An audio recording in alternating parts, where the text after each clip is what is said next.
नमस्कार, आदाब। मैं शोभित सक्सेना तमाम तमातीन का इस्तकबाल करता हूँ।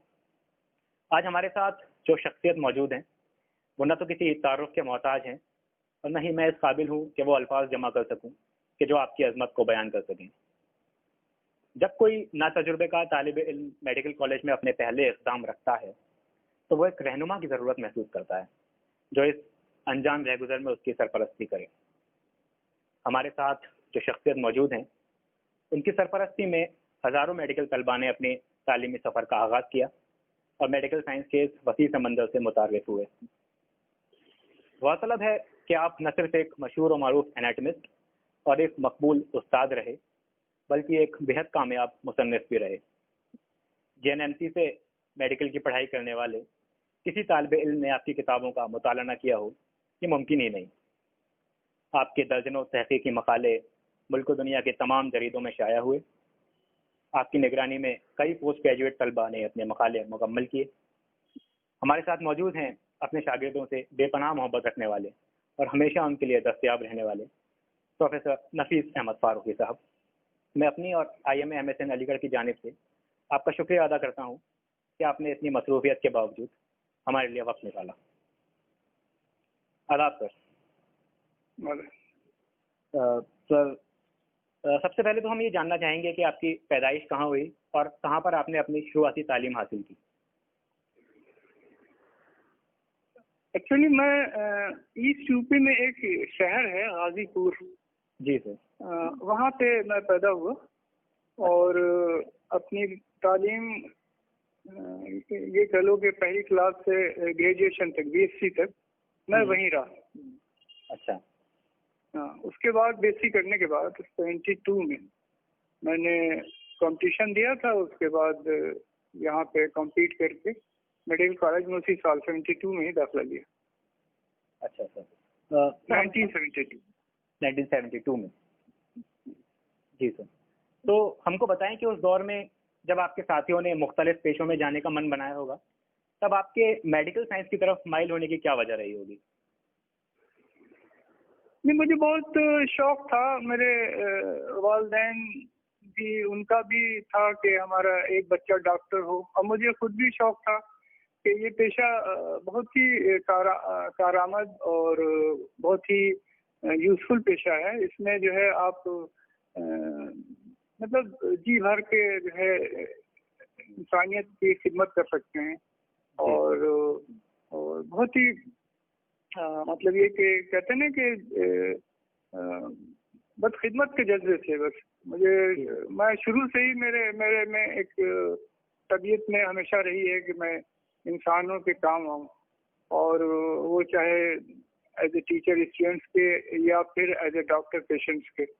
तो इस तरीके से मैंने जो है इसको चूज किया और अल्हम्दुलिल्लाह कामयाबी भी हासिल की और इसमें दाखिल भी हुआ। बहुत खूब सर। जाहिर है कि जब आपने जवाहरलाल नेहरू मेडिकल कॉलेज में दाखिला लिया होगा, तो उस वक्त ये कॉलेज भी अपने इब्तदाई दौर में रहा होगा। उस दौर और आज के दौर में आप क्या फ़र्क देख पाते हैं कॉलेजी ज़िंदगी के एतबार से और तालीमी निज़ाम के एतबार से? क्योंकि जाहिर है कि उस वक्त इतनी किताबें भी मैसर नहीं होती होंगी, इतने रिसोर्सेज नहीं थे, इंटरनेट तो फिर बहुत बाद में आया। तो क्या फ़र्क आप देख पाते हैं उस दौर और आज के दौर में? हाँ, ये तो है कि रिसोर्सेज पहले इतने नहीं थे और इतनी आसानी से आप टॉपिक्स को सर्च करके उसको पढ़ना पहले बहुत मुश्किल था। हम लोगों ने जब तालीम हासिल की तो उस वक्त किताबें जो अवेलेबल थी वो भी बहुत कम राइटर्स की किताबें थी और बहुत चॉइस कम थी किताबों में, और काफ़ी मुश्किल होती थी हम लोगों को, मतलब उसको पढ़ने में काफ़ी 2-4 किताबें अच्छा खर्च की थी उसको पढ़ने में। अब तो सबसे बड़ी आसानी तो खैर नेट की आजकल इतनी हो गई है कि आप जो है किसी भी सब्जेक्ट पे, किसी टॉपिक पे आप बहुत आसानी से अप्रोच कर लेते हैं बहुत कम वक्त में। हम लोगों के ज़माने में मुझे अच्छी तरह याद है कि जैसे मुझे MD के ज़माने में रेफरेंसेस तलाश करने थे, तो अब जाहिर सी बात है आजकल तो आप नेट पे सारे रेफरेंसेस देख सकते हैं, हर तरह की फैसिलिटीज मौजूद हैं। उस ज़माने में क्या होता था कि ताज्जुब हुआ कि मुझे दिल्ली जाना पड़ता था। वहाँ पे नेशनल मेडिकल लाइब्रेरी है, NML कहलाती है, अंडे एक्यूट में। तो वही एक ऐसी जगह थी जहाँ मैक्सिमम रेफरेंसेस, वो भी लाइब्रेरी में। तो आपको जर्नल्स ढूंढने पड़ते थे, फिर उसमें से रेफरेंसेस देखने पड़ते थे। और वो जो काम मैंने 2 साल में किया, आप लोग तो मेरे ख्याल से उसको 1 हफ्ते में कर सकते हैं, समझ लीजिए। तो बहुत फर्क पड़ा है, काफी फर्क पड़ा है। अच्छा, आजकल अपॉर्चुनिटीज बहुत हो गई हैं, किताबें इस कदर हो गई हैं कि आप चॉइस किताब पढ़ सकते हैं, एक से एक अच्छी किताबें आ गई हैं मार्केट में। दूसरे ये कि नेट के जरिए आप बहुत आसानी से जो है अप्रोच कर सकते हैं किसी भी टॉपिक पे, डिफिकल्ट से डिफिकल्ट टॉपिक पे आप जो है उस पे कर सकते हैं। पहले बहुत मुश्किल होती थी ढूंढना टॉपिक पे, कोई क्लैरिटी किसी चीज में नहीं है तो उसको क्लियर करना बहुत मुश्किल होता था। अब तो इतने ज्यादा अपॉर्चुनिटीज हो गई हैं कि अब तो बहुत ही आसान हो गया। मेरे ख्याल से मेडिकल आजकल के ज़माने में पहले के ज़माने में बहुत आसान हो गया, बहुत आसान हो गया। जी, खूब फरमाया आपने सर। और फिर जब इतनी मुश्किलात आपको पेश आई उस ज़माने में, तो वो क्या चीज़ थी जो आपको हौसला दे रही थी कि इतनी मुश्किलात के बावजूद आप अपने राह पर डटे रहे और फिर आपने नहीं, वो तो असल बात ये है ना कि देखो उस जमाने में मुश्किलात हमें आ रही थी, तो मुझे ऐसा थोड़ी लग रहा था कि मुझे मुश्किलात आ रही हैं। अगर तुमको जो है उस जमाने में भेज दिया जाए पीछे के जमाने में, तो तुम्हें लगेगा कि यार बहुत मुश्किलात आ रही हैं, अब हम तो बहुत आसानी के जमाने में थे। हमें थोड़ी मालूम था कि आने वाला जमाना इतना आसान होगा, तो हम थोड़ा लेट पैदा होते फिर इसी जमाने में करते। मुझे तो हुआ ये दरअसल कि भाई जिस जमाने में जो हालात होते हैं वो आदमी एक्सेप्ट करता है और फिर उसको मुश्किलात नहीं लगती। सारे लोग वैसे ही करते हैं, फिर वो तो लगता है कि ये नॉर्मल है। इसलिए मुझे कभी ऐसा लगा नहीं कि मैं बहुत मुश्किलात का सामना कर रहा हूँ या मुझे बहुत परेशानी हो रही है। काश के मैं आजकल के जमाने में पैदा होता, ऐसा कुछ नहीं था। वो तो ये होता है कि आदमी जिस जमाने में होता है और वही उसको उसी को एक्सेप्ट कर लेता है और समझता है कि यही ठीक है और सब कुछ ठीक रहता है, कोई प्रॉब्लम थी नहीं। मुझे कोई प्रॉब्लम ज्यादा हुई नहीं। तो आपके जो और हमारे जमाने में एक खास बात ये थी कि हमारे टीचर्स हमारा बहुत ही मोहब्बत करते थे, उन्हीं से मैंने सीखा ये चीजें, और बहुत कोऑपरेट करते थे। और मतलब ये कि ऐसे जैसे पेरेंट्स की तरह बिल्कुल सारे थे। हमारे जो स्टाफ थे वो तो हर वक्त खड़े रहते थे कि कोई भी परेशानी है। इस बात में ताज्जुब होगा कि मुझे कोई रेफरेंस नहीं मिलता था तो मेरे साथ लाइब्रेरी चले आते थे ढूंढने के लिए। क्या बात है। तो बस तो मुझे अब वही सब चीज मैंने सीखी थी इन लोगों से। मैंने भी यही रखा भाई कि स्टूडेंट को कभी कोई परेशानी नहीं होनी चाहिए, जितना मैं हल कर सकता हूँ। बिल्कुल सर, बिल्कुल सही फरमाया आपने। और तो क्या आप ये मानते हैं कि उस वक्त के तलबा आज के तलबा के मुकाबले तालीम को लेकर कुछ ज्यादा फिक्रमंद थे, या आज के? स्टूडेंट्स तो वैसे ही होते हैं, बस ये होता है कि मतलब ये कि वो IQ तो सबका वैसे ही होता है, उसमें कोई फर्क नहीं पड़ता। आजकल चूंकि एक्सपोजर बहुत है नेट से, तो उसके फायदे भी हैं नुकसान भी हैं। लड़कों का बहुत ज्यादा होता है। पहले ये सब चीजें नहीं थी तो आदमी जो है यकसू होकर एक ही चीज पे लगा रहता था, पढ़ता था उसको। ये सब बातें हैं, लेकिन एडवांटेज भी बहुत है कि अपॉर्चुनिटीज होने से आदमी को आसानी से हर चीज मिल जाती है और उसको पढ़ता भी है। लेकिन ऐसा कुछ नहीं है कि आजकल के जमाने में लड़के जो है वो अपॉर्चुनिटी की वजह से बहुत अच्छे निकल रहे हैं, ऐसा नहीं है। उस जमाने में ऐसे ऐसे लोग निकले के वर्ल्ड में छा गए जाके जहाँ जहाँ रहे, और आज ही वैसे निकलते हैं। तो उस पर बहुत ज्यादा फर्क नहीं पड़ा होगा मेरे ख्याल से। वो तो स्टूडेंट का तो जो अप्रोच होती है वो इम्पोर्टेंट होती है। किसी और सिंसियर अबाउट द सब्जेक्ट, तो नेचुरली आप जो है किसी जमाने में भी हो सब्जेक्ट पे कंसंट्रेट करेंगे, पढ़ेंगे, लिखेंगे। आप सिंसियर अगर नहीं है तो जाहिर सी बात है वो सारी अपॉर्चुनिटी रहेंगी, आप दूसरी चीजों में लग के अपना रौगाई करेंगे और उतने अच्छे नहीं हो पाएंगे। ये तो हर जमाने में रहा, ऐसा कुछ नहीं है कि बहुत ज्यादा फर्क पड़ा इससे। लेकिन ये है कि वो स्टूडेंट को तो आसानी हो गई है, ये तो मैं मानता हूँ। जो आजकल फैसिलिटीज है वो पहले नहीं थी, ये तो मैं मानता हूँ। तो सर आपकी कॉलेजी जिंदगी के बारे में हम थोड़ा जानना चाहेंगे कि पढ़ाई के अलावा और भी कोई ऐसा काम था जिसमें आपकी दिलचस्पी रही हो? और हमने सुना है कि आप कॉलेज सोसाइटी से भी जुड़े रहे थे। हाँ, कल्चरल सोसाइटी का मैं सेक्रेटरी भी था। दरअसल होता क्या है कि देखो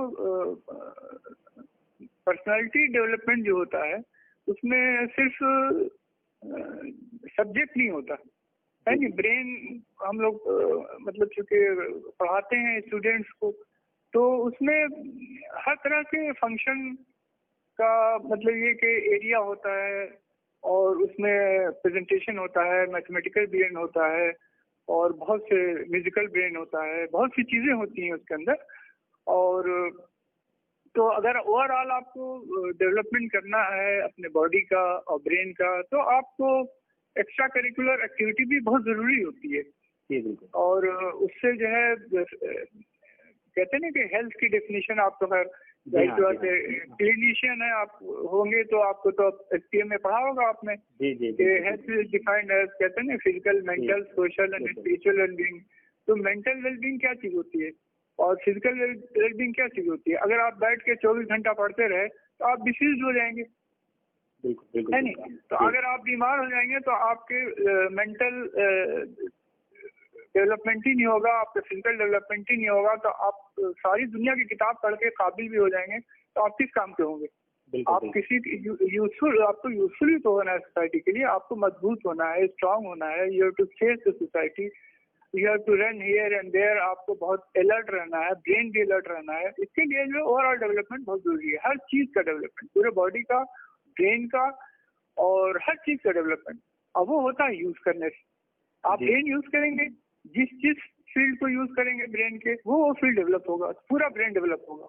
एक फैकल्टी आपने डेवलप किया है, जैसे जिम वगैरह जो लोग ज्वाइन कर लेते हैं, तो वो जो है बस फिजिकल पार्ट बहुत अच्छा डेवलप कर लेते हैं, लेकिन उनका जो साइंटिफिक और जो एकेडमिक पार्ट है वो जीरो रहता है बिल्कुल। तो हर पार्ट अगर आप डेवलप करें ब्रेन का, तो एक निखार आता है सेहत में, जिसे कहते हैं कि you become a perfect human being, knowing having good knowledge of the subject as well as strong enough to deal with the society। तो ये अच्छी चीज होती है मेरे ख्याल से। मैं भी एक्स्ट्रा करिकुलर एक्टिविटी में था, सेक्रेटरी था, बल्कि मैं तो वहाँ भी गए थे। और याद है ब्रह्मपुर, एक ब्रह्मपुर कोई जगह है वहाँ पे, शायद उड़ीसा में शायद, तो वहाँ पे कल्चरल सोसाइटी की वो प्रोग्राम था, हम लेके गए थे टीम को वहाँ पे। काफी लोगों ने सराहा, बहुत शौक था मुझे, हम गाना वाना भी गाते थे।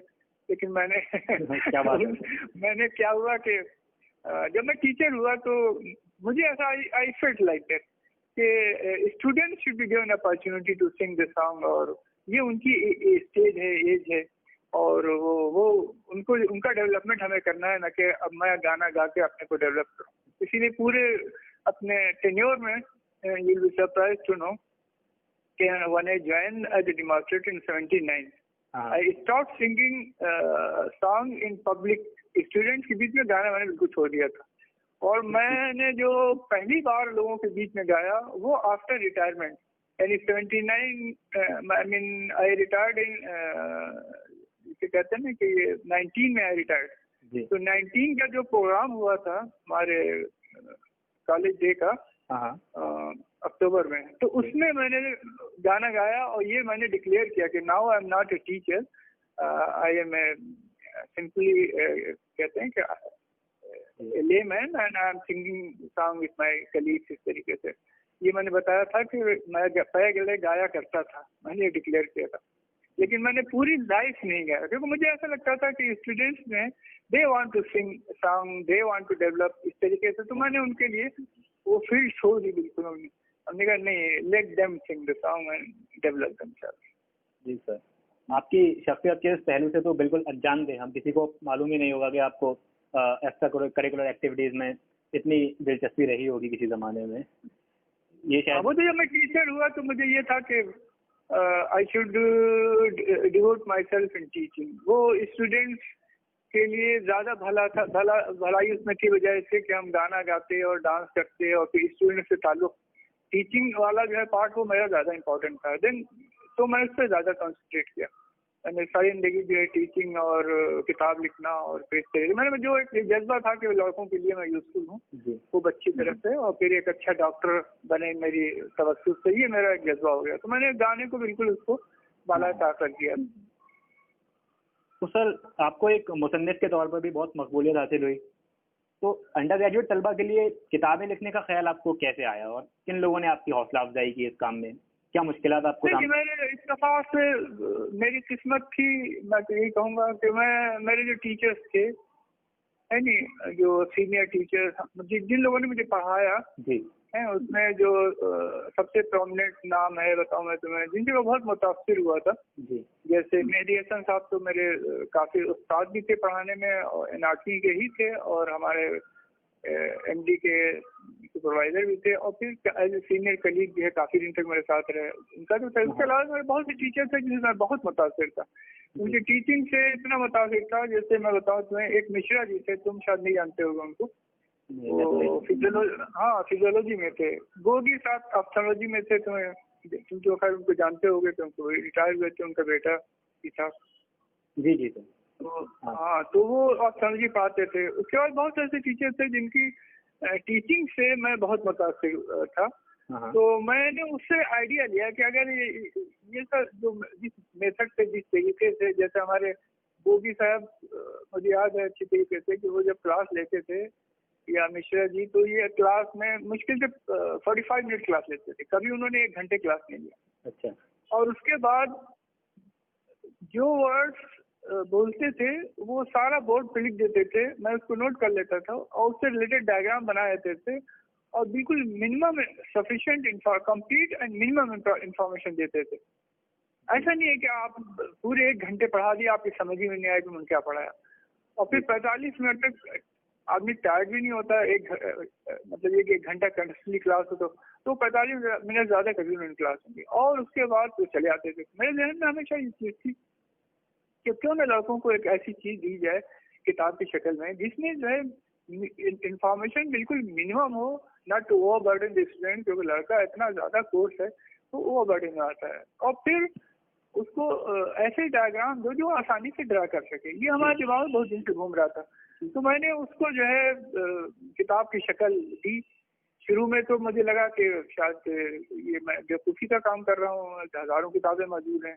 लेकिन बाद में जब लड़कों को मैंने दिखाया, बल्कि मुझे बहुत शौक था। तुमने उनका नाम सुना होगा, प्रोफेसर दत्ता साहब, हाल ही में उनका इंतकाल हुआ। उनकी किताबें बहुत चलती हैं गायनेकोलॉजी की। दत्ता, वो दत्ता वो दूसरी है। ये दत्ता साहब इसमें थे, असीम दत्ता, बंगाल के। इन्होंने सारी जिंदगी नेपाल में पढ़ा है। इनकी किताबें बहुत चलती हैं बंगाल वगैरह में, और बहुत अच्छी हैं। मैं उनसे बहुत मुतासिर था उनकी किताब से। तो मैं उनसे मिलने का बहुत शौक था। मैं उनके पास गया जब मैंने पहली ऑस्ट्रोलॉजी की वॉल्यूम लिखी थी, तो मैं दत्ता साहब के पास गया। मैंने कहा कि डॉक्टर साहब, मैंने किताब लिखी है, आप इतने बड़े ऑथर हैं और मुझे आपको दिखाते हुए शर्म आ रही है। तो उन्होंने कहा नहीं दिखाओ, ऐसा कुछ नहीं है बेटा, हम देखेंगे, हम तुमने किया है तो उन्होंने मेरी किताब देखी, और मेरे डायग्राम जो मैंने ऑस्ट्रोलॉजी के बनाए थे, तो उन्होंने देखा तो हैरान रह गए। कहने कि नफीस, तुमने ये किताब डायग्राम जो बनाए हैं, मैं तुम्हें कहो लिख के दे दूं कि this book will be very popular in future. यानी उन्होंने मुझसे कहा। क्या बात है। तो इतना मुझे इनकरेजमेंट मिला, चाहे उन्होंने इनकरेज करने के लिए कहा हो, इतना मैं खुश हुआ। उसके बाद से तो फिर मैं लग ही गया बिल्कुल उसमें बुरी तरीके से। और फिर मैंने 3 क्या कहते हैं उसके ऑस्ट्रोलॉजी की 3 किताबें लिखी, फिर ग्रॉस एनाटॉमी की 3 वॉल्यूम, फिर उसके बाद एक सेल्फ असेसमेंट लिखता चला गया। फिर मैनुअल भी आपने बनाई सर? हाँ, 3rd एडिशन में उसकी सारी जो काफी पहले लिखी थी मैंने, ये ग्रॉस एनाटॉमी वाली मैनुअल वाली, तो उसमें बहुत सारे फीडबैक मिले मुझे, उसमें बहुत सारी गलतियां थी, ये सारी चीजें जो हैं। अब मैं उसको फिर उसी में 3rd एडिशन में लगा हुआ हूँ। उसको मैं एक ऐसी शक्ल देना चाह रहा हूँ कि जो यूनिक बिल्कुल, मतलब ऐसी उसको मैंने, तुम्हें ताज्जुब होगा, मैंने उसमें जो डिसेक्शन प्रोसीजर होता है उसके चैप्टर्स लिखे हैं अलग अलग। क्या बात है। हर चैप्टर्स में 8-8, 10-10, 15-15, 20-20 स्टेप्स हैं, और हर स्टेप का एक डायग्राम बनाया मैंने, ताकि लड़का ये देख ले कि ऐसे इसको डिसेक्ट करेंगे, ऐसे दिखेगा। इस तरीके से काफी मेहनत हो रही है मुझे, लेकिन मैं उसमें लगा हुआ, हिम्मत नहीं हार रहा हूँ। मैं लगा हुआ। कभी कभी वो फ्रस्ट्रेशन होता है जब डायग्राम से दिखा नहीं पाता, लेकिन हिम्मत नहीं हारता, करते करते फिर हो जाता।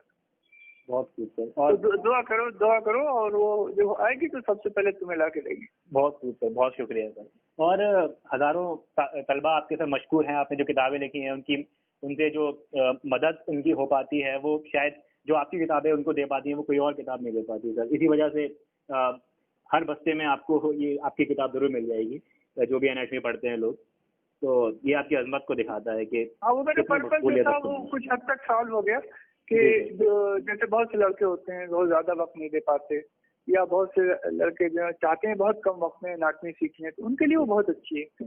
लेकिन ये कि अब लोग पूछते हैं मुझसे कि सर आपकी किताबें पढ़ें और किताबें पढ़ें, तो मैंने उनसे यही कहा था कि देखो हमारी किताब जो है सब्जेक्ट को कवर करने, जैसे मान लो तुम चाहते हो कि पूरा सब्जेक्ट तुम्हें कंप्लीट सब्जेक्ट और बहुत ही मिनिमम इंफॉर्मेशन के साथ मिल जाए तो मेरी किताब पढ़ लो। उसके बाद if you can afford you read any book you feel like. ऐसा नहीं है कि हमारी किताब ही पढ़ोगे तो उसी से फायदा होगा। हजारों किताबें हैं, हर चीज पढ़नी चाहिए, खूब क्लैरिटी के लिए बहुत सारी किताबें कभी कभी पढ़नी पड़ती है। लेकिन ये है कि अगर तुम चाहते हो कि बहुत कम वक्त में पूरी इंफॉर्मेशन तुम्हारे पास हो, तो मेरा दावा है कि अगर मेरी किताब तुम डाइजेस्ट कर लो तो नोबडी कैन फेल यू। ये मैंने तो गारंटी कर दिया था सब लड़कों से। नोबडी कैन, इवन एमएस के स्टूडेंट जब उसको पढ़ लेते हैं, एमडी मतलब आजकल एमडी एनाटॉमी हो गई है, पहले एमएस एनाटॉमी थी, तो वो जो है एग्जामिनर्स बहुत इम्प्रेस होते हैं, कहते हैं आपको सब चीज आती है, काफी है, मतलब इन्फॉर्मेशन काफी है। जी जी, अब काफी कॉम्पैक्ट वे में आपने वो पूरी इन्फॉर्मेशन, जैसे कहते हैं गागर में सागर वाली बात है आपकी किताब। हाँ, कोशिश किया है। देखो हम भी इंसान ही, कोई हम बहुत बड़े ऑथर तो है नहीं, ना बहुत वर्ल्ड रिनाउंड पीपल, लेकिन ये है कि कोशिश करते हैं कि जितनी भी मुझे सलाहियत दी है वो जी भर के लड़कों के लिए कर दूं, ताकि मुझे लगे कि मैंने उनके कहते ना खिदमत की जी, और उनके लिए कुछ किया मैंने। बहुत आला सर। सर हम ये भी जानना चाहेंगे कि कॉलेज के दिनों में आप किन शख्सियात से मुतासिर रहे, इस जो मेडिकल साइंस की फील्ड है इसके अलावा और कौन कौन सी शख्सियात थे जिन्होंने आपको मुतासिर किया होगा? अच्छा, कॉलेज के बाहर की बात कर रहे हैं? जी। अगर ये सवाल बहुत मुश्किल है। दरअसल बताऊं मैं एक बात तुम्हें जी। कि मैं असल में एक वर्ड यूज होता है जो नॉर्मल लोगों के लिए नहीं होता, वो है इंट्रोवर्टेड। जी बिल्कुल। मतलब ये कि बहुत ज्यादा सोशल। तो मैं चूंकि इतना ज्यादा इन्वॉल्व हूँ अपने एकेडमिक करियर में कि मैं बहुत ज्यादा सोशल नहीं हो पाया। स्टूडेंट से तो मैं बहुत मतलब सोशल हूँ, मतलब ये कि हम व्हाट्सएप, मैंने ये बहुत सारे स्टूडेंट्स हैं और हमारे स्टूडेंट और सारे प्रोफेसर हो गए हैं, वो सारी अपनी प्रॉब्लम्स मुझे व्हाट्सएप पे भेजते हैं कि सर ये बात समझ में नहीं आई, ये चीज क्लियर नहीं हुई, उस पर मैं उनको एंटरटेन करता रहता हूँ। ये पार्ट जो है मेरा वो नहीं है जो एक सोशल वाला होता है। ये हमारा एकेडमिक सर्विस है जो मैं लोगों को देता हूँ। बहुत से स्टूडेंट्स हैं, पेरेंट्स हमारे पास आते हैं, सर हमारा बच्चा पास नहीं हो पा रहा है एनाटॉमी में, तो उसको मैं कंटिन्यूसली पढ़ाता रहता हूँ, उसको कंटिन्यूसली कांटेक्ट में रहता हूँ। ये एक अलग चीज है।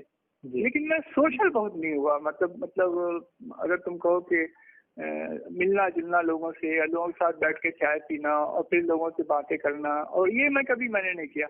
मेरा एक जो नेचर है वो अजीब व गरीब है, शायद तुम उसको पसंद न करो, कि मैं अननेसेसरी के लिए किसी के साथ मिल के बैठ के वक्त ज़ाया नहीं करता। मेरा ये कि टाइम इंसान पर बहुत कम है और it should be used properly and I must be used by the people. तो मेरे जो ताल्लुकात हैं वो स्टूडेंट से होते हैं और मेरे जो ताल्लुकात हैं वो उन लोगों से होते हैं जिनको मेरी ज़रूरत है, चाहे वो मॉनेटरी ज़रूरत हो, चाहे वो एज ए डॉक्टर पेशेंट की वजह से ज़रूरत हो, या फिर उनके कोई और ऐसा काम हो जिसमें मैं उनकी मदद कर सकता हूँ। इस तरीके से मैं ताल्लुक लोगों से ज़रूर रखता हूँ और बल्कि कोशिश करके रखता हूँ क्योंकि मैं किसी के काम आ जाऊँ। लेकिन मैंने कभी कहते नहीं एज ए सोशल रिलेशन कभी इंजॉय नहीं किया कि लोगों के साथ बैठ के कह लगाऊं और 1 घंटे 2 घंटे बातें करूं और फिर फालतू की इधर की उधर की, इसके लिए पर वक्त ही नहीं। मैं 24 घंटा, अभी भी तुम आ रहे थे तो 7:02 था, तब तक मैं आपका काम कर रहा था, फिर मैं जल्दी से आके बैठ गया था, मुझे फोन आ गया था जब तुम्हारा। अच्छा। वो भी हमारे पेशेंट हैं। दरअसल हमने ये भी काम किया था कि जब रिटायर हुआ मैं तो मैंने एक छोटी सी क्लिनिक खोल रखी थी, तो गरीबों की मतलब मुफ्त में इलाज करने के लिए, तो वो भी मैंने शुरू कर दिया था। तो उससे काफी लोग मुस्तफीद होते थे क्योंकि मुझे बहुत शौक था लोगों की खिदमत करने का। वैसे मैं अपनी स्टूडेंट, जब मैं टीचिंग उसमें जॉब में था तो भी मैं पेशेंट वगैरह बहुत देखता था, घर पे विजिट करता था, लोगों को देखता था और मेरा ये नहीं कि साहब मैं बहुत बड़ा डॉक्टर हूँ और मैं सबको ठीक कर दूंगा। मैं ऐसे भी खिदमत मैंने की है, जैसे मान लिया मैं कहीं गया, मैंने देखा कि ये चीज मेरे बस की बात नहीं है, किसी प्लास्टिक सर्जन को दिखाना है, तो उसको मैं लेके जाता था और इत्तेफाक से मैं चूंकि बहुत सीनियर हो गया था बाद में, तो सारे जो प्रोफेसर लोग हैं वहाँ पे डिपार्टमेंट के जितने हेड हैं सब हमारे स्टूडेंट हैं, तो सबको मैं ले आकर उनको दिखाता था और उनको अभी भी करता हूँ ये सब काम। तो मुझे बहुत खुशी होती है, मुझे मुझे जो प्लेजर मिलता है वो लोगों की खिदमत से, वो स्टूडेंट भी शामिल है उसमें। जी सर, ये आपकी शख्सियत के इतने अलग अलग पहलू हैं सर जो आज हमको पता चल रहा है इस इंटरव्यू के जरिए। मैं बहुत मशहूर हूँ कि आपको इंटरव्यू करने का मौका मुझे मिला है। एक बात मैं अर्ज करना चाहता था सर कि जब कोई बच्चा 12वें दर्जे के बाद मेडिकल कॉलेज में दाखिला लेता है तो ये एक खाई को पार करने जैसा होता है, क्योंकि यकायक सिलेबस कई गुना बढ़ जाता है। फिर मुख्तलिफ इम्तिहानात होते हैं, प्रैक्टिकल्स होती हैं, फाइलें होती हैं वगैरह। इन सबको आदत में शुमार करने में जाहिर है तलबा को परेशानी पेश आती है। तो आपका सरोकार एक ऐसे सब्जेक्ट से है जिससे तलबा को पहले दिन से ही दो चार होना पड़ता है, और फिर ये भी देखा गया है कि एनाटमी में अक्सर तलबा को सबसे ज्यादा मुश्किलात पेश आती हैं। इस पर एक उस्ताद का क्या नजरिया है, ये मैं जानना चाहता हूँ, और क्या चुनौतियां एक उस्ताद के सर चश्मे रहती हैं जब इस तरह की हालात से सामना होता है? नहीं नहीं, ये तो हाँ चुनौती भी कह सकते हो तुम, एक चैलेंजिंग एस्पेक्ट है, लेकिन ये टीचर की ड्यूटी है। मैं इसको अपना फर्ज समझता हूँ कि लड़के के दिल से खौफ को और वो जो फोबिया है उसको निकालूं और एनाटमी को एक ऐसा सब्जेक्ट बनाकर पेश करूं ताकि वो उसको बहुत ही शौक से उसको पढ़े।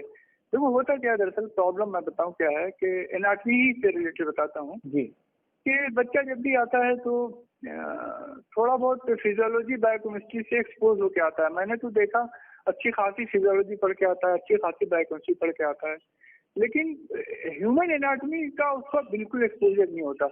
उसको जो है और एनिमल्स का होगा थोड़ा बहुत, वो भी बहुत ज्यादा नहीं, ह्यूमन एनाटमी का नहीं होता। अच्छा चलो, ह्यूमन एनाटमी अगर एक दो चैप्टर कहीं पढ़ा भी होगा उसमें, मैं तो देखता रहता हूँ क्या नॉलेज लेके वो आता है, क्योंकि उसका फर्दर बिल्डअप करना होता है। तो उसमें क्या होता है कि लड़का जब आता है हमारे यहाँ तो उसका बैकग्राउंड जो होता है वो 90 मतलब ये कि 9% और चीजों का होता है, एनाटमी का ऑलमोस्ट 0 होता है। अच्छा थोड़ा बहुत उसको आइडिया सिस्टमिक एनाटमी का होता है, जैसे वो उसको ये मालूम है कि सर्कुलेशन कैसे होता है, ये होता है। लेकिन हमारी एनाटमी जो है, मेडिकल एनाटमी जो खास तौर से यूजुअल एनाटमी जो होती है वो रीजनल एनाटमी होती है, क्योंकि पेशेंट में सिस्टमिक अप्रोच नहीं होती है, बॉडी में हमेशा रीजनल अप्रोच होती है। कहीं ऑपरेशन किसी को सर्जन को करना है तो एक्सिला पे करेगा, है नहीं, वो नी का करेगा, तो उसको रीजनल एनाटमी आनी चाहिए। और रीजनल एनाटमी एक ऐसी चीज है जो पहली बार लड़का फर्स्ट टाइम, मतलब ये कि वो आता है और सैकड़ों स्ट्रक्चर को एक जगह देखता है, फिर इसका इंटर रिलेशनशिप समझने की कोशिश करता है, तो इसमें उसकी जान निकल जाती है, इसमें वो चला जाता है डिप्रेशन में। दरअसल बिल्कुल सर, बिल्कुल सारी प्रॉब्लम ये है। इसमें हमारी ड्यूटी ये है कि हमने तो काउंसलिंग बहुत की है, बता रहा हूँ ना, हमने तो लड़कों को मतलब नाम नहीं लूंगा वरना फिर वो हो जाएगा कि पता चल जाएगा किसके लिए किया। वरना मैं तुम्हें बताऊं, बहुत से ऐसे लड़के थे जिनको एनाटमी के नाम पे फोबिया क्या हुआ था, वो डिप्रेशन में चले गए, फिर उनका बाकायदा इलाज हुआ, ट्रीटमेंट चलने लगा, इतना परेशान, उनको मैंने डील किया, उनको मैंने बताया। और एक एक एक लड़का था, वो डिप्रेशन में था, उसको इतना डिप्रेशन में था कि उसको मुस्कुराए हुए हंसे हुए 3-4 महीने हो गए थे। तो मैंने कहा कि उनके पेरेंट्स जो है आए, वो बड़े बड़े प्रोफेसर हैं उनके मेडिकल में, तो उन्होंने मुझसे कहा नफीस क्या करें बताइए, हम बहुत परेशान हो गए। हमने कहा बिल्कुल परेशान ना होइए, आप उसको मेरे हवाले करिए, मैं उसको बिल्कुल ठीक करूंगा। तो मैं घर गया उनके, उसको मैंने देखा तो उसकी जो शक्ल देखी तो मुझे ऐसा लगा जैसे कि मैं मतलब एक जो सीरियस डिप्रेशन का पेशेंट होता था वैसा फेशियल एक्सप्रेशन में एकदम टेंशन में पड़ गया, बिल्कुल बहुत बुरी तरीके से। मैंने कहा इसको कैसे काबू में किया जाए। तो मैंने पहली जो बात उससे की कि मैंने एनाटमी की बुराई शुरू कर दी पहले उससे मिलते ही। अच्छा। और मैंने उसको कहा कि दुनिया का सबसे बेकार और खराब सब्जेक्ट जो है वो एनाटमी है। इतना कहना था कि वो कहा लगा के हंसने लगा। तो उनके मदद वाक्य हैं, कहने लगे कि ये तो आज तक हंसा नहीं था, ये हंसने कैसे लगा। हमने कहा देखिए ऐसा है कि मुझे इसको कॉन्फिडेंस में लेना है ताकि वो मुझे समझे कि मैं इनका दोस्त हूँ, ताकि मैं उससे कुछ बात कर सकूं, इसलिए मैंने इसको हंसाया। और वो कहने लगाने लगा और फिर उन्होंने वो इतनी खुश हुई कि उन्होंने अपने हस्बैंड को बाहर से फोन किया कि मेरा बच्चा हंसा, पहली मर्तबा नफीस साहब आए थे। मैंने कहा कि हाँ अब मैं इसको हंसाया है, अब मैं नाटी पढ़ाऊंगा और फिर भी हंसा हंसा के पढ़ाऊंगा। फिर उससे मैंने कहा सब बातें उसको बताई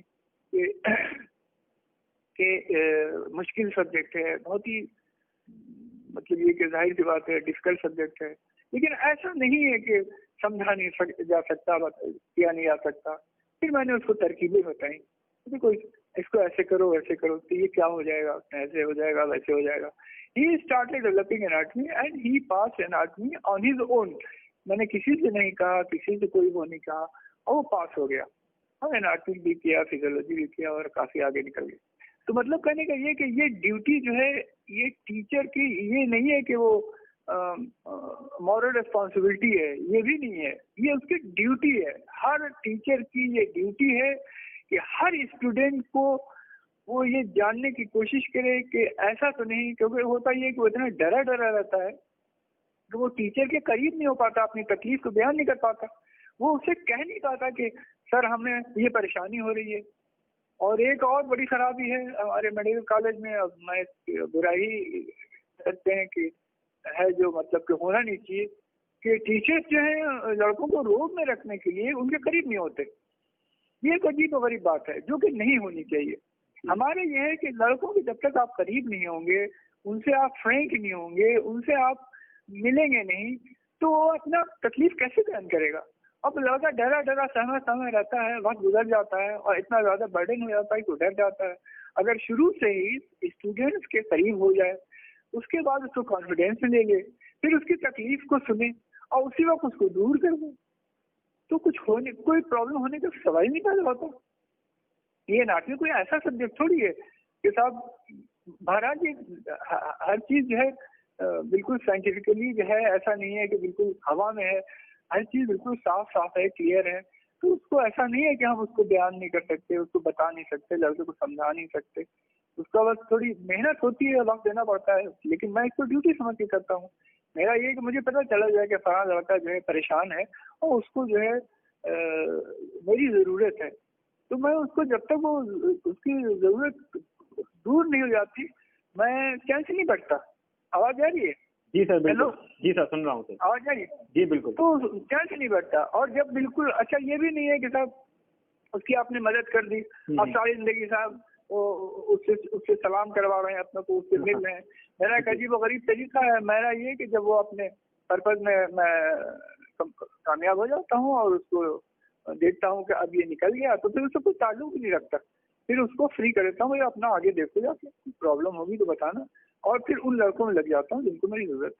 तो ये हमारी ड्यूटी है। ऐसा नहीं है, लड़के जो आते हैं उसमें कम से कम मेरा तो दावा है 10, 15, 20 लड़के तो ऐसे होते हैं कि अगर उनकी सरपरस्ती अच्छे से न किया जाए तो जिंदगी भर टोटल फेल्योर में बताएं।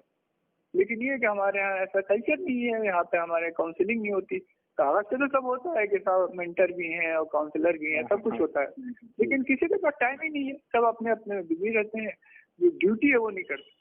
मैंने तो बहुत सीरियसली इसको लिया। मैंने कॉलेज में लगे स्टूडेंट से मैं बहुत अनसोशल हूँ। मैं कभी किसी टीचर के, प्रोफेसर के, किसी चांसलर के या डीन या प्रिंसिपल किसी के पास आज तक मैं बैठा नहीं, तो याद ही नहीं। मेरे क्लास फेलो डीन हो गए, मैं भी कभी उनके पास जाके बैठा नहीं, मैंने कभी पास जाए नहीं किया।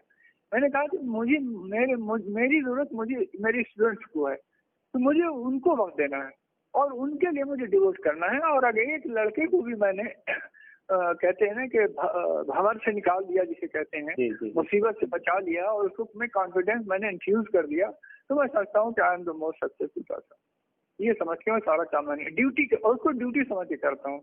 ये कभी नहीं समझता कि मैंने किसी का एहसान कर दिया है, नहीं। उसकी मुझे सैलरी मिलती है।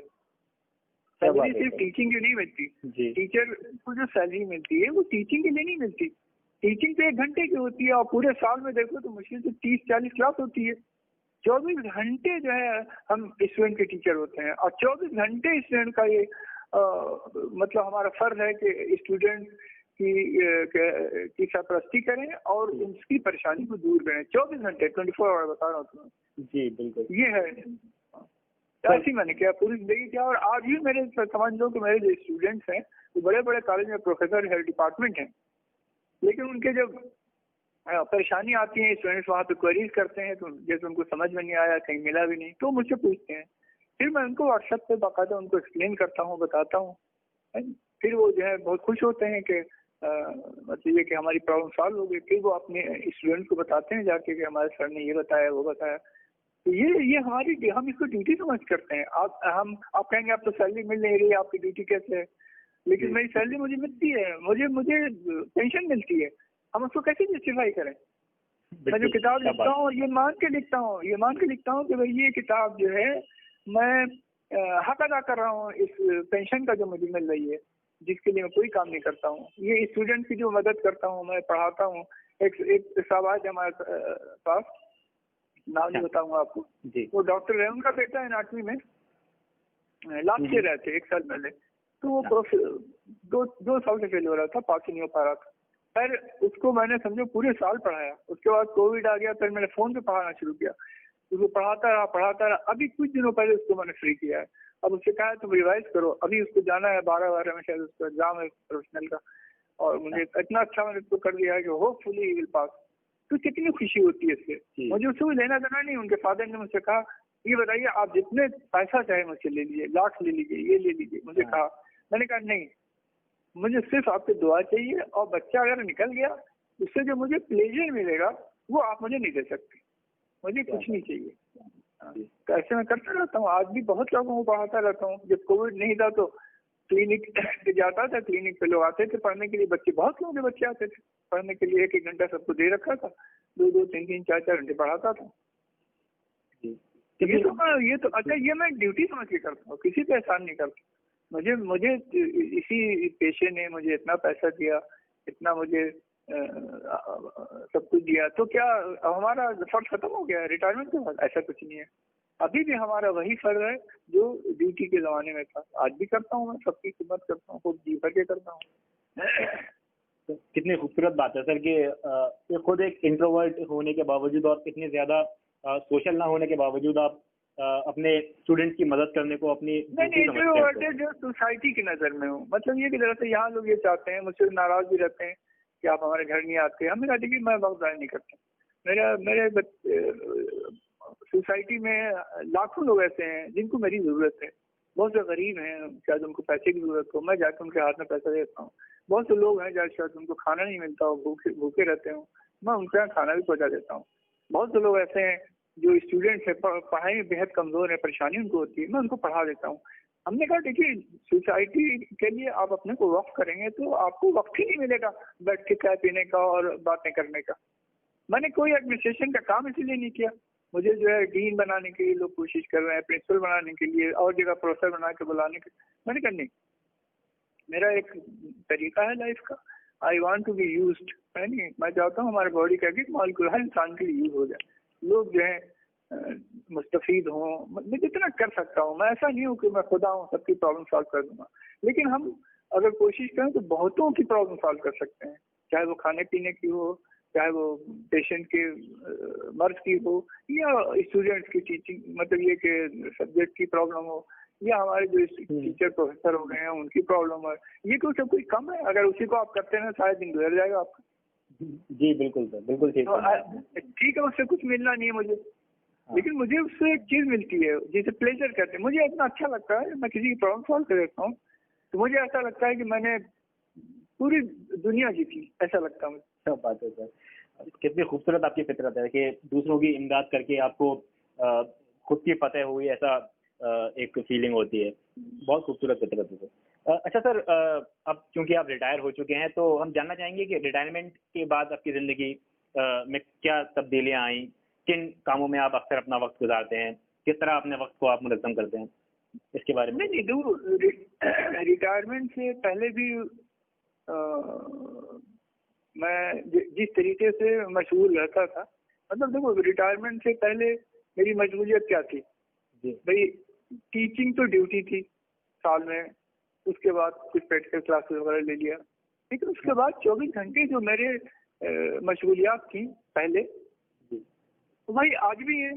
अब वो टीचिंग वाला जो वक्त था वो मैं किताब में अब ज्यादा वक्त दे रहा हूँ, वरना मतलब अपना एकेडमिक जो मेरा काम है उसमें मैं कंटिन्यूसली लगा रहता हूँ, है कि मैंने उसको रिवाइज, किताब को रिवाइज करा, 3 वॉल्यूम में थी, अब 2 वॉल्यूम में उसको बनाया है मैंने, उसमें सारा लिटरेचर तैयार किया है, उसमें सरफेस मार्किंग ऐड की है, उसमें बहुत सारी चीजें। मैं उसको बिल्कुल ऐसा बनाना चाह रहा हूँ कि इतनी यूनिक किताब हो कि इससे पहले किसी के जहन में भी नहीं होगी कि ऐसी किताब हो सकती है। अब मेरा ये कोशिश है, चाहे मैं फेल हो जाऊँ, लेकिन ये है कि मैं तो 24 घंटे लगा रहता हूँ काम में, इन सब कामों में।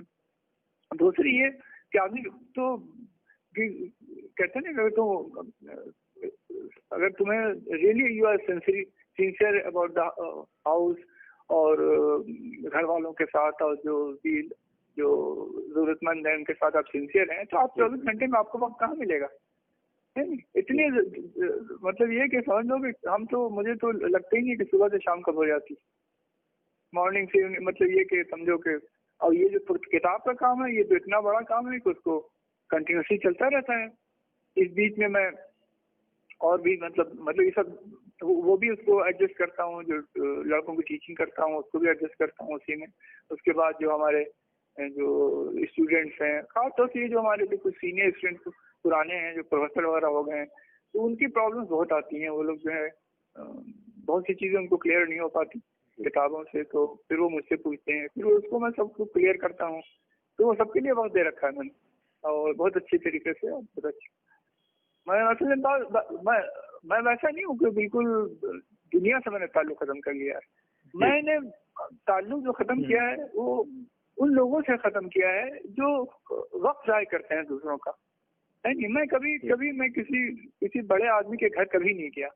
मैंने पूरी जिंदगी मेरी गुजर गई डेमोन्स्ट्रेटर से लेके, और तुम्हें ताज्जुब होगा, रिटायरमेंट तक मैं आज तक कभी किसी चेयरमैन, किसी वाइस चांसलर, किसी डीन, प्रिंसिपल, किसी भी इंसान के पास मैं कभी नहीं गया, क्योंकि मेरा ये उसूल है कि मैं मेहनत से अपना हर चीज हासिल करता हूँ, और दूसरी ये कि मैं किसी को खुश करने के लिए अपना वक्त ज़ाया नहीं कर सकता। मेरा ये है कि वक्त जो है उसका बेहतरीन इस्तेमाल होना चाहिए, और एक टीचर का जो वक्त है बेहतरीन इस्तेमाल यही है कि वो स्टूडेंट्स के काम आए। एक डॉक्टर, एज ए डॉक्टर मैं मरीज के काम आऊँ, पेशेंट से मैं देखता हूँ, शुरू से ही देखने की आदत थी मुझे। तो ऐसा नहीं, क्लिनिक थी पहले, क्लिनिक तो अब मैंने खोली, तो उसमें यह है कि मुझे अच्छा खासा उसका आइडिया भी है। मैंने कहा कि क्यों ना इस नॉलेज से लोगों को फायदा हो। बहुत से गरीब ऐसे हैं जो 1 रुपया खर्च नहीं कर सकते, तो भाई हम उनके लिए क्यों ना जो बेहतरीन इलाज करें उनका मुफ्त में। तो ऐसे करता हूँ मैं, तो एज ए डॉक्टर भी खिदमत करता हूँ, एज ए प्रोफेसर एनाटमी जैसे था, एनाटमी की पूरी खिदमत करता हूँ। उसके अलावा जो है दुनिया जो है बहुत बड़ी है। तुम गौर करो तो इतने लोग हैं कि बहुत से लोग, तुम्हें ताज्जुब होगा कि लोग खाना न मिलने की वजह से, भूख की वजह से बच्चों को कत्ल कर देते हैं, भूख की वजह से मर जाते हैं। बहुत से लोग ऐसे हैं जो शर्म से मांगते नहीं हैं, खुदकशी कर लेते हैं। ये सब होता है, बताएं तुम्हें जी। ये हमारे लिए जरूरी ज्यादा है कि हम देखें दुनिया में क्या हो रहा है। भाई किसको जरूरत है मेरी? हो सकता है अगर मैं किसी को 2 रोटी दे दूं, है नहीं, तो उसको तो छोड़ो, जानवर को तुम्हारी जरूरत है। हमारे यहाँ सब ये गाय वाय आती रहती हैं सारी, सब जानवर घूमते रहते हैं, तो मैं तो उनको खिलाता हूँ। बहुत मुझे अच्छा लगता है वो जब उनकी चमकती हुई आंखें में मुझे देखती हैं। मैं जानता हूँ ये बोल नहीं सकते, शुक्रिया नहीं अदा कर सकते, लेकिन मैं जानता हूँ कि इनका दिल कितना खुश हो रहा है। क्या बात है। उनको जो है ब्रेड खिला देता हूँ, उनको रोटी खिलाता हूँ, है नहीं। मुझे अच्छी तरह याद है कि मैं पानी देने के लिए अपने घर के सामने बाहर निकला जी, वो कुछ गमले हैं पानी देने के लिए, तो जैसी बाल्टी रखी उसमें एक गाय आई, उसने मुंह डाल के पानी पीना शुरू कर दिया जी। तो मैं चुपचाप अलग होके खड़ा हो गया। हमने कहा प्यासी है, इसको खुद पी लेने दो पानी। जब उसने खुद जी भर के पी लिया पानी, है नहीं जी, उसके बाद उसने मेरी तरफ देखा, हाँ तो उसकी आंख में मैंने देखा कि किस तरीके से वो शुक्रिया अदा करती है, थैंकफुल होती है। क्या बात, उसकी चमक देखी मैंने, और फिर मैं फिर दोबारा लाके पानी डाल दिया। तो देखो दुनिया को बहुत जरूरत है तुम्हारी, है नहीं? ये इधर उधर वाइस चांसलर और डीन ऑफ प्रिंसिपल के यहाँ जाके वक्त जाया नहीं किया जाता, है नहीं? तुम be useful to the society. तुम्हारी बहुत जरूरत है, इंसान को, पड़ोसी को जरूरत है, गरीब को जरूरत है, जानवरों की जरूरत है। बताएं तुम्हें क्या बात है। यानी पेड़ पौधे जो हैं वो भी तुम्हारी मदद मांगते हैं। आपने पेड़ लगा लिया और उसको पानी दे रहे हैं, प्यासा रखा हुआ है, वो भी मेरे ख्याल से गुनाह है। बताएं, आप उनको भी पानी दीजिए, वो भी प्यासे हैं। सबकी जरूरत पूरी कीजिए, ये ज्यादा जरूरी है बजाय इसके कि बैठे जो है गप कर रहे हैं 4 घंटे, इनकी बुराई उनकी बुराई, पूरे हिंदुस्तान की बात, पूरी दुनिया की बात क्या करेंगे बात करके। मैं तो न्यूज़पेपर भी नहीं पढ़ता, मैं तो टीवी भी नहीं देखता। हमने उनका मुझे बहुत अच्छा लगा, डॉक्टर अब्दुल कलाम साहब जो थे अपने वक्त प्रेसिडेंट जो थे, तो उन्होंने एक बार कहा कि न्यूज़पेपर बिल्कुल नहीं पढ़ना चाहिए और टीवी बिल्कुल नहीं देखना चाहिए। मैं तो पहले से भी नहीं देखता। तो लोगों ने पूछा क्यों साहब? कहने कि उसमें कुछ नहीं होता, निगेटिव न्यूज होती है और फिर वैसी न्यूज होती है लोगों को अट्रैक्ट करने के लिए, उसका हकीकत से कोई ताल्लुक नहीं होता। इतना बड़ा दुनिया है, ऐसी ऐसी न्यूज चुन के दी जाती है जिससे लोग गौर से पढ़ें। तो उन्होंने कहा कि लेकिन अगर मेरा पेट फूलता है कि भाई आखिर दुनिया में क्या हो रहा है, I want to be aware, तो एक कहा लगाया हंसे वो, अब बोले कि बहुत आसान है, अगर इतना आपका पेट फूल रहा है कि दुनिया में क्या हो रहा है तो कुछ भी नहीं करना है। आप जब काम करते करते अपना थक जाइए तो किसी दोस्त के साथ 5 मिनट चाय पी लीजिए, वो आपको सब बता देगा। क्या खूबसूरत बात है। हाँ, सब बता देगा। आप 5 मिनट में वो बातें सुन लीजिए कि कौन सी फिल्म लगी हुई है और किस फिल्म का कौन सा हीरो है और कौन से प्राइम मिनिस्टर, कौन प्रेसिडेंट है और कहाँ पे क्या हंगामा हुआ और क्या हुआ, वो सब बता देगा। फिर जाके अपना काम कीजिए, डोंट वेस्ट योर टाइम। तो वो चूंकि साइंटिस्ट बहुत बड़े थे तो वो उनकी बातें मुझे बहुत अच्छी लगी। ये चीज मैंने बिल्कुल अपने पल्ले बांध ली। हमने कहा कि वेस्ट मत करो टाइम, सब बेकार की चीजें हैं। अपना जो है पूरी दुनिया, टीवी क्या है, समुंदर है। अगर आप उसको 24 घंटे देखते रहें तो 100 साल तक देखते रहेंगे बस, आप फिर भी जो है एक ड्रॉप देख पाएंगे। ये हालत है, इतना चैनल है कि आप क्या क्या देखेंगे। Why to waste time? भैया आप कुछ कर जाएगी ताकि किसी का फायदा हो। अब मैं अगर मान लो अगर मर जाए तो बात दूसरी है, लेकिन अगर मान लिया वो किताब कंप्लीट कर लिया मैंने, अगर मेरे मरने के बाद वो किताब किसी बच्चे के हाथ में पड़ती है और उससे वो फायदा उसको हो जाता है अगर उसको पढ़ के, तो मैं समझूंगा कि मैं पूरी जिंदगी जो है कामयाब हो गई। ये दरअसल इसीलिए करता रहा। तो मैंने कहा यूजफुल काम करो, be useful to the society. और एक मैंने सीख रखा है, मुझे ये सेंटेंस बहुत अच्छा लगा कि you should be the reason for someone to smile. क्या बात, आपका हर वो कदम उठाइए जिससे किसी के चेहरे पे मुस्कुराहट आए। एक ये सेंटेंस मुझे बहुत पसंद है और एक ये सेंटेंस बहुत पसंद है मुझे कि आपके हाथ और जबान से किसी को तकलीफ नहीं पहुंचनी चाहिए। ये मैंने तो कसम खा लिया था, मैं जबान से कोई बात ऐसी नहीं करूंगा जिससे किसी को तकलीफ पहुंचे। और हाथ तो खरीदारी की बात है, बहुत बड़ी बात है, हाथ से क्या करें इस तरीके से। तो ये सब आदमी को जो है जैसे कहते हैं तुम्हारे यहाँ हिंदू, उसमें वो एक चीज होती है जो मुझे बहुत पसंद है, संस्कार जी। तो हमने देखा है कुछ बच्चे जो है, स्टूडेंट हमारे सभी रहते हैं, तो कुछ हिंदू बच्चे मुझे ऐसे मिले कि जो नहायत कहते हैं, जैसे लगता है उनकी बहुत अच्छी उनकी जैसे कि ट्रेनिंग हुई हो और इतना उनमें तहजीब है, इतना तमीज। तो हमने कहा ये तुमको इतना कहाँ से सीखा तुमने? तो उन्होंने कहा कि मेरी मम्मी ने मुझे सिखाया कि गुरु की जो है इज्जत किया करो और क्या कहते हैं कभी किसी से बदतमीजी मत करो, ये और कोई भूखा, मतलब ये सब चीजें। उसने खुद ही उसने बताया कि मेरी हमारे पिताजी जो है जब कोई गरीब आता है खाने के लिए मांगता है तो अपना खाना उठा के दे देते हैं, खुद भूखे सो जाते हैं। कितनी खूबसूरत बात। तो ये जो बच्चे ऐसे संस्कारी हो, अच्छे ऐसे इंसान बने तो सोचो कि फिर दुनिया जन्नत हो जाए।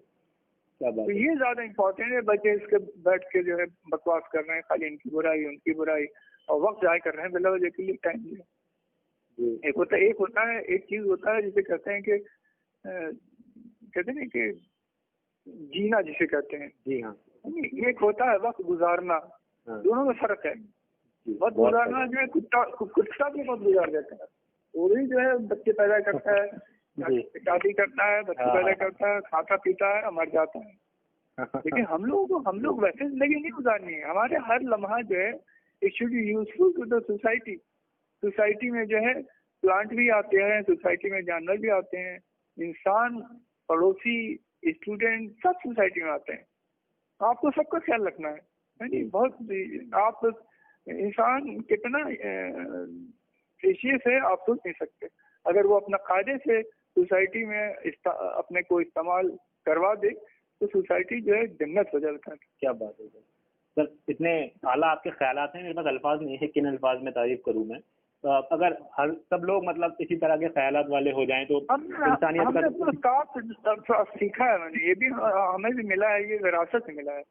हमारे वालिदैन भी ऐसे थे और इत्तेफाक से हमें जो जिनकी सरपरस्ती मेहदी हसन साहब थे उनकी सरपरस्ती मुझे मिली, तो उनका भी यही आलम था। जो तुम तो खैर उनको नहीं जानती, लेकिन उनका आलम ये था कि अगर लड़का उनके घर पहुंच जाता था कि सर मुझे ब्रेन नहीं समझ में आया, तो वो मॉर्निंग में उसको पढ़ाना शुरू करते थे। रात के 12 बजे तक पूरा ब्रेन पढ़ा देते थे और उसको खिलाते थे भी और चाय पिलाते थे और फिर उसको छोड़ते थे। मेरी सरपरस्ती उनके साथ हुई है। क्या बात है। मेहदी हसन साहब के साथ। मेहदी हसन साहब मुझे याद है, मेरा बच्चा जब पहला मतलब जब बेटा मेरा पैदा हुआ था जी, तो मैं उस जमाने में विजय गुप्ता हुआ करती थी, शायद तुम जानते होंगे, मेरी रोड में उनके क्लिनिक थी विजय गुप्ता की। अच्छा। हाँ, उनके तो वो बहुत फेमस थे उस जमाने में, तो उनके एडमिट थे वो। तो उन्होंने मुझसे कहा कि ये समझो कि 3 बजे रात का वक्त है, 2-3 बजे रात। उन्होंने मुझे कहा कि एक एनेस्थेटिस्ट लाना है, डिस्ट्रिक्ट हॉस्पिटल में एक क्वार्टर है, वहां से आपको जाके उनको लाना है एनेस्थेटिस्ट। अच्छा। तो 2 बजे 3 बजे मैं मेहदी हसन साहब के घर गया। मेहदी हसन साहब भी बीमार थे, he was having loose motion. मैंने कहा सर वो बहुत परेशान और वहाँ पे डिस्ट्रिक्ट हॉस्पिटल से एनेस्थेटिस्ट लाना है। तो अब ऐसी बात है, वो बिल्कुल सब यंग थे, ये मैं 80 की बात कर रहा हूँ, 81 में बराबर है। तो उन्होंने कहा नफीस घबराओ मत, जो एज ए टीचर थे उस वक्त, चल घबराओ मत, तुम आओ मेरे साथ स्कूटर बैठो। मेरे पास स्कूटर नहीं था, तो उन्होंने कहा कि मैं स्कूटर बैठो, आओ। समझो बीमारी की हालत में 3 बजे रात में मुझे लेके गए डिस्ट्रिक्ट हॉस्पिटल, वहां से एनेस्थेटिस्ट को पकड़ा, फिर उनको लेके आए यहाँ पर और फिर वो जो है फिर घर चले गए। हमारी सोबत इन लोगों की है, मैंने उनसे सीखा है। तो हमने तो कुछ भी नहीं किया लोगों के साथ जो ये लोग कर गए, हमारे जो मेहदी साहब हसन साहब थे। और जो पुराने लोग हैं, अगर तुम उनसे पूछो तो वो बताएंगे। पुराने लोग जैसे यहाँ पे, जैसे बहुत पुराने लोगों में से तुमने शायद वो हारून साहब देखे हैं, वो जो प्रैक्टिस करते हैं वहाँ पे शमशाद में मेडिसिन की प्रैक्टिस, वो उनके बहुत कहते शागिर्द थे। उनसे पूछो कि आप कितना ब्रेन पढ़ा है। अरे तुम इनसे पूछो जो जमाल साहब रिटायर हुए हैं एंडोक्राइनोलॉजी वाले, उनको इतना ब्रेन पढ़ा दिया था कि वो जिसका ऐसा बहुत कहते हैं कि वो इतना ब्रेन आज भी जो है वो एंडोक्राइनोलॉजी में चले गए, लेकिन वो ब्रेन इतना जानते हैं कि शायद कोई जानता। क्या खूब बात है। तो हमारी सोबत उनकी जी, तो बहुत खूबियत से आपने सर अपने उस्ताद की विरासत को संभाला है सर। आखिर में सर तलबा को आप अपने दानाई अल्फाज में कुछ पैगाम देना चाहें? हाँ देखो बात बताएं तुम्हें, मैं तो स्टूडेंट्स से बस एक ही बात कहता हूँ, जो मतलब मुझे ऐसा लगता है कि आप किसी भी प्रोफेशन में हो, चाहे मेडिकल प्रोफेशन तो कोई बहुत नोबल प्रोफेशन है, इसमें तो और भी इसकी जरूरत है कि देखो मैं तो बताऊं कि किसी भी आप जिंदगी के किसी भी शोबे में रहें, है नहीं, जो मोस्ट इम्पोर्टेंट चीज जो मैटर करती है सोसाइटी के लिए वो इंसान का अखलाक है नहीं, जिसे कहते हैं कि इंसानियत। तो पहले कोई भी प्रोफेशन है, आप अगर चाहते हैं उसमें चमकना चाहते हैं, जैसे मेडिकल प्रोफेशन चमकना चाहते हैं, तो you be the best human. पहले अपने को इंसान बनाइए, इतना अच्छा इंसान बनाइए, इतना अच्छा इंसान बनाइए कि अगर आपको ABCD भी मेडिकल करना आता हो तो पेशेंट आपके पास ही आए। इखलाक बहुत बड़ी चीज होती है। देखो एक एक हैवान को आप डॉक्टर बना दीजिए, मैं एक बात कह रहा हूँ, हैवान जैसे जानवर है, एक शेर है, उसको आप डॉक्टर बना के और उसको स्टेथोस्कोप गले में डाल के और कुर्सी पे बैठा लीजिए, तो पहला पेशेंट आएगा तो पहले तो उसको खा जाएगा, उसको भूख अपनी पूरी करेगा उससे, तो उससे फायदा क्या हुआ? बिल्कुल बिल्कुल। एक इंसान को बैठा दीजिए, है नहीं? और ऐसा इंसान जो सुपर ह्यूमन हो, जिसके दिल में दर्द हो, जिसके दिल में प्यार हो, जिसके दिल में किसी को जरूरत पूरी करने का जज्बा हो, जिसमें कुर्बानी का जज्बा हो, उसको बैठा लीजिए, है नहीं? जो दूसरे का दर्द सुन के आंखों से जिसके आंसू निकलने लगे, उसको बैठा लीजिए, फिर देखिए कैसा कैसा डॉक्टर बनता है वो। फिर वो जो है 24 घंटा देखेगा पेशेंट, उसको छोड़ेंगे नहीं होता है इसमें। इस वास्ते तो होता क्या है कि डॉक्टरी पेशा जो है, ये तुम्हें बता दूं मैं कि जो एक पेशेंट को जरूरत होती है डॉक्टर की, तो वो डॉक्टर को खुदा समझता है, बताया तुम्हें। जी हाँ बिल्कुल। मैं भी बहुत से पेशेंट हैं, उनको जब अच्छा कर देता हूँ तो वो मुझसे कहते हैं, मैंने मना करता हूँ कि भाई इस किस्म की बातें न किया कीजिए, कि कहते हैं सर आप ऊपर तो है खुदा, नीचे आप खुदा है, ऐसे कहते हैं। मैं उनसे मना करता हूँ, ऐसी बातें ना किया करो, ये सब जो है अच्छा नहीं लगता है, इंसान को इंसान ही रहना चाहिए। तो वो इस किस्म की बातें करते हैं। तो आप जो है पहले एक अच्छे इंसान बनिए, आपको दीजिए इकोनॉमिक पर्सनैलिटी डेवलप कीजिए, आप में मोहब्बत का जज्बा हो, आप नेक बनिए, अपनी नजरों में अपने दिमाग में पाकी रखिए। आपको लड़कियों को भी देखना है और क्या कहते हैं लेडीज को भी देखना है, सबको एज ए पेशेंट देखना है। आप दिल बिल्कुल अपना साफ रखिए, दिमाग जहन बिल्कुल साफ रखिए, बिल्कुल पाक रखिए। यानी हर कोई लड़की, एक लड़की यंग लड़की आती है, मैं बात करता हूँ, तो आपकी उस पर नजर ऐसे होनी चाहिए जैसे आपकी बेटी हो, आपकी बहन हो, आपकी माँ हो, ऐसी ऐसी नजर होनी चाहिए उसके ऊपर, है। क्योंकि आदमी को वो चीज नहीं पसंद करनी चाहिए जो अपनी कहते हैं जैसे अपनी बेटी के लिए जो चीज आदमी नापसंद करे, हर लड़की के लिए वो चीज नापसंद करना चाहिए। किसी को जो है गलत निगाह से न देखे, उसको बिल्कुल ऐसे समझे जैसे अगर बहुत छोटी है उसको अपनी बेटी समझिए, आपके साथ ही है उसको बहन समझिए, है नहीं। फिर देखिए कितना कॉन्फिडेंस डेवलप हो जाता है सोसाइटी में, आपको कितनी इज्जत हो जाती है। तो इंसान बने, बस एक ही हमारी सबसे इल्तिजा है, दुआ है कि आप अपने को एक अच्छा इंसान बना। और एक अच्छा इंसान बनने के लिए ऐसा नहीं है कि आपको बहुत किताबें वगैरह पढ़ने की जरूरत है। सारी दुनिया जानती है एक अच्छा इंसान क्या होता है नहीं। एक अच्छा इंसान वो होता है जिसके हाथ और जबान से किसी को तकलीफ ना पहुंचे, वो एक अच्छा इंसान होता है। अगर आपके जहन में बस ये आ जाए कि हमारा कौन सा अमल जो है किसी को तकलीफ पहुंचाएगा, वो हमें नहीं करना है, आप दुनिया के बेस्ट इंसान हो जाएंगे जनाब। तो यही मेरी स्टूडेंट्स है। वैसे तो जाहिर सी बात है मेहनत तो करना ही है भाई, आप मेहनत नहीं करेंगे तो इतना इम्पोर्टेंट प्रोफेशन आप कैसे सीख पाएंगे, बगैर मेहनत के लिए सीखता। लेकिन ये कि एक अच्छा इंसान अगर डॉक्टर बनता है तो वो चीज ही अलग होता है। ये दरअसल तो सबसे यही है कि भाई कायदे से तो दरअसल ये तालीम घर पे दी जानी चाहिए। तरबियत जो होती है वो बहुत यंग एज में होती है। बच्चा जब पैदा होता है पहले दिन तो अपनी माँ की तरफ देखता है, तो उसी दिन से तरबियत शुरू हो जाती है उसकी। उसको जो है माँ से मोहब्बत हो जाती है। क्यों? क्योंकि माँ जो है उससे मोहब्बत करती है। तो आप भी मोहब्बत कीजिए लोगों से, है मोहब्बत इतनी कीजिए क्यों लोगों के दिल में आपके लिए जगह हो जाए। जैसे बच्चे के दिल में माँ की मोहब्बत होती है, उसी तरीके से जब वो बढ़ता है सोसाइटी में जाता है तो फिर आपको अच्छा और बुरा बताना है उसको। ये घर से तरबियत होती है नहीं। जिसे आप संस्कार कहते हैं कि ये घर से दिया जाता है कि बेटा देखो तो कोई गरीब मिले, है कोई भूखा मिले तो उसको खाने का उसका इंतजाम करके फिर घर लौट आना। ये नहीं कि उसको भूखा छोड़ के चले आए। कोई प्यासा हो तो उसको पानी पिला के आना। कोई तुमसे मदद मांगे, अगर तुम देखो किसी को चोट लग गई है नहीं, वो सड़क पे पड़ा हुआ है, उसको अस्पताल पहुंचा के और डॉक्टर के हवाले करके आना। ये सब उसको बताना पड़ता है। और किसी के ऊपर बुरी निगाह मत डालना, निगाह नीचे रखना, है नहीं। बस जरूरत मतलब ये कि कहते हैं अपना जहन को बिल्कुल पाक रखो, साफ सुथरा रखो, तो सोसाइटी जो है बहुत अच्छी हो जाती है, एक अच्छी सोसाइटी के लिए। और दूसरी ये तो सबसे बड़ी बात यह है कि जो सोसाइटी में आजकल बहुत बुराई पैदा हो गई वो ये कि दूसरों की बुराइयां करते हैं। जी हमने लोगों से कहा, मैंने तो आज तक किसी की बुराई नहीं की। मैंने कहा देखो तुम अपने को सबसे बुरा समझो, तो किसी की बुराई नहीं करोगे। क्या बात है। हाँ, बस तुम किसी की बुराई कर ही नहीं सकते। तुम अपने को सबको समझो तुमसे बेहतर है, तो तुम किसी की बुराई नहीं करोगे। और ये हकीकत है कि इंसान अगर अपने ऊपर नजर रखे, अपनी कमियों पे नजर रखे, अपनी बुराइयों पे नजर रखे और उसको दूर करे, है नहीं, वजह इसलिए कि हमारा क्या है कि हम दूसरे की कमियों पे नजर रखते हैं, उसको दूर करने की कोशिश करते हैं।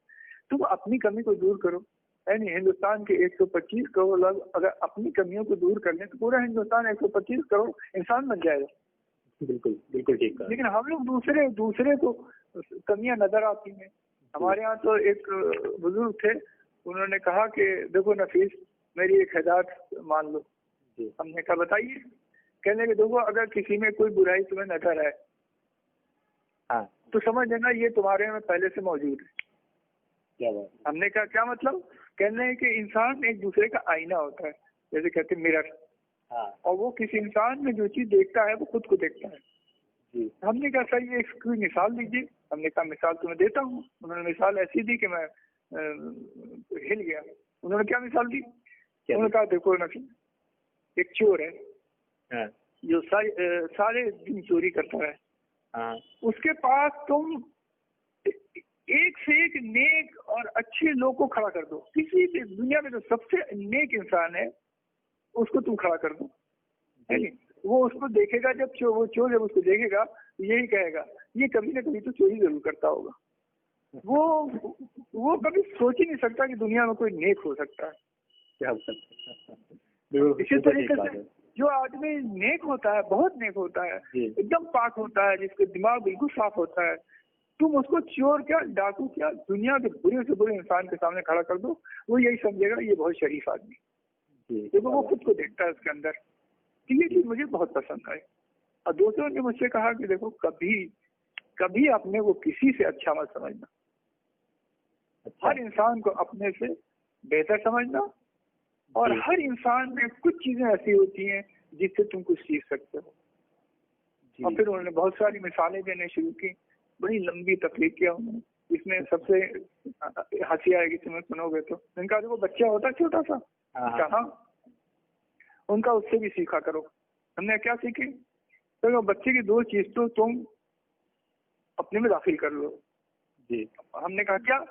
कहने के देखो बच्चा जो है तुम गौर करो अगर, तो हमेशा खुश रहता है, हमेशा हंसता रहेगा, खेलता रहेगा, हंसता रहेगा हर वक्त, मतलब तुम्हें कभी गमगीन नजर नहीं आएगा।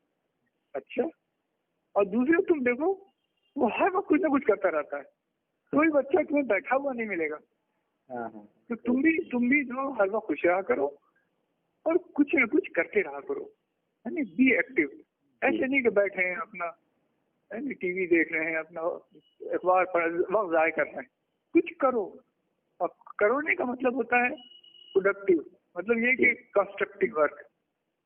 कुछ करो, कुछ करते रहो। तो हमने उनसे सीखा। तो मुझे एक बात बहुत पसंद आई कि हर हाल में खुश रहो। तो मैं हर हाल में खुश रहता हूँ, बीमार हो जाता हूँ तो भी खुश रहता हूँ, सोचता हूँ कि इससे ज्यादा हो सकती थी, है नहीं। पॉजिटिव खुद बना रखा है अपने, हर वक्त कुछ न कुछ करता रहता हूँ। डेली 2-4 डायग्राम बना लेंगे, एक कदम आगे बढ़ जाएंगे, थोड़ी सी प्रोग्रेस हो जाएगी कि भाई चलो आज 1 बूंद हुआ है, कल 2 बूंद होगा, तालाब भरेगा, समुद्र भर जाएगा। तो इस तरीके से मैं तो जब बच्चे से सीख सकते हैं आप, तो दुनिया में कोई भी इंसान ऐसा नहीं है जिससे आप ना सीख सके। तो इंसान से आप मिले तो आप उसकी वो चीज देखिए जो आपके लिए फायदेमंद है, उसको खर से सीख लीजिए। बिल्कुल, क्या बात। तो आप दूसरों की अच्छाई पे नजर रखें, आप बुराई पर भी लिखिए नजर, अपनी बुराई पर, क्या बात, और उसको दूर करने की कोशिश कीजिए। अगर ये आप कर लें तो आपको डॉक्टर कम भी आती है, you will be the most useful person on the earth. क्या बात है। यही मुझे बच्चों को पसंद देना।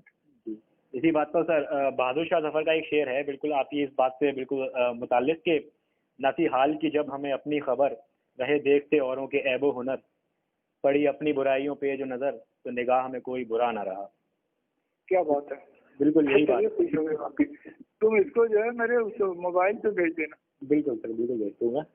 बहुत अच्छा, इसको मैं याद कर लूंगा। बहुत अच्छा लगा तुमसे मिलकर, और कभी मुलाकात भी होगी तो बात करेंगे इतना। बिल्कुल सर, और बहुत खुशकिस्मती समझता हूँ आपसे बात हुई सर। आपका किरदार कितना पुरकशिश है और शख्सियत कितनी अजीम है आपकी। और तुम्हारी निगाह की बात है। दरअसल ये कि इंसान अच्छा नहीं होता। तुम तुम्हारे स्टूडेंट तो खैर बहुत बच्चे हो, छोटे से। दरअसल इंसान अच्छा नहीं होता, जो देखता है उसकी निगाह अच्छी होती है। तो भाई ऐसा देख लो तुम, बहुत इंसान होते हैं, कुछ लोग उनको अच्छा कहते हैं, कुछ बुरा कहते हैं, तो देखने वालों का कमाल है। ये तुम्हारी निगाह की खूबी है कि मैं अच्छा हूँ, वरना मैं कुछ नहीं हूँ। मैं तो तुमसे मुकाबला करूंगा तो भी कुछ नहीं होता। अरे आपका बड़ा फन है सर, आप बात करते हैं। बहुत बहुत शुक्रिया सर, हमसे गुफ्तगू करने के लिए आपने वक्त निकाला सर। ये थे हमारे साथ प्रोफेसर नफीस अहमद फ़ारूक़ी साहब। मुझे पूरा यकीन है कि आपके इरफानी अल्फाज इसी तरह तलबा की हौसला अफजाई करते रहेंगे। मैं आपको अपनी और IMA-MSN अलीगढ़ की जानिब से आने वाली ज़िंदगी के लिए नेक ख्वाहिशात पेश करता हूँ और आपको मुस्तक़बिल में आपके जो भी मंसूबे हों उनमें कामयाबी की उम्मीद करता हूँ।